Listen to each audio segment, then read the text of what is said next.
বা স্পিচ। একেবারে স্কুল পড়ুয়া স্টুডেন্ট থেকে শুরু করে অনেক চাকরি প্রত্যাশী সে এক আতঙ্কের নাম। কিন্তু কথা দিচ্ছি, সাথে থাকুন, খাতা কলম নিয়ে বসুন, এই ক্লাসের পরে আপনার কাছে ন্যারেশন একদম পানি হয়ে যাবে।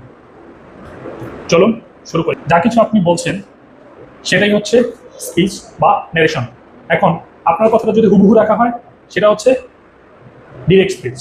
ডিরেক্ট মানে হচ্ছে আপনি যেটা বলছেন সেটাই রাখা হচ্ছে। আর যদি সেটাকে পরিবর্তন করে একটু ঘুরিয়ে বলা হয় সেটা তখন হচ্ছে ইনডিরেক্ট স্পিচ। চলো দেখি কিতাবে কি বলা আছে। দেখেন,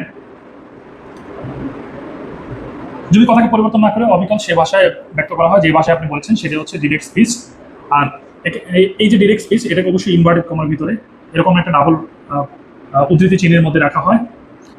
ইনভার্টেড কমা সহ যে ভিতরের অংশে বক্তা যে বক্তব্য উদ্ধৃত করে বক্তার সেই বক্তব্যের এই উদ্ধৃতাংশ হচ্ছে রিপোর্টেড স্পিচ। রিপোর্টেড স্পিচ খুবই গুরুত্বপূর্ণ ধারণা। রিপোর্টেড স্পিচ এবং রিপোর্টিং ভার্ব এই দুটো খুব গুরুত্বপূর্ণ।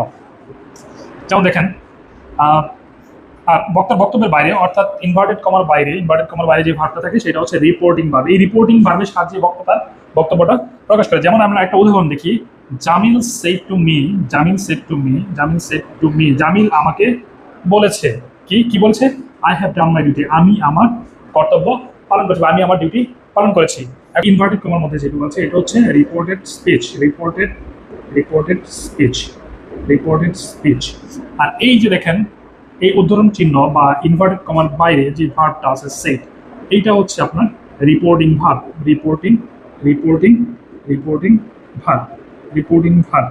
আচ্ছা, রিপোর্টিং ভার্বের ঠিক আগে যে সাবজেক্টটা থাকে বা যে ওয়ার্ডটা থাকে, রিপোর্টিং ভার্বের আগে যে ওয়ার্ডটা থাকে সেটা হচ্ছে আপনার রিপোর্টিং ভার্বের সাবজেক্ট। আর রিপোর্টিং ভার্বের পরে যদি কোনো অবজেক্ট থাকে তাহলে এই অবজেক্টটাকে বলা হচ্ছে রিপোর্টিং ভার্বের অবজেক্ট।